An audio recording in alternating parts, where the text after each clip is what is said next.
are members of his body, of his flesh, and of his bones. For this cause shall a man leave his father and mother, and he shall be joined unto his wife, and they two shall be one flesh. No matter what may lie ahead of us, I promise you my life as a loving and faithful husband.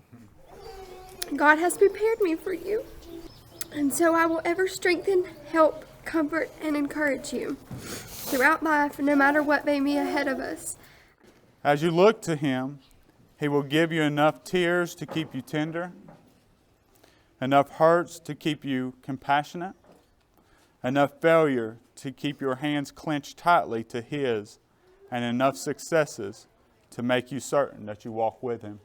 As a minister of the gospel of Jesus Christ, and according to the laws of the state of North Carolina, I now declare you to be husband and wife, in the name of the Father, the Son, and the Holy Ghost.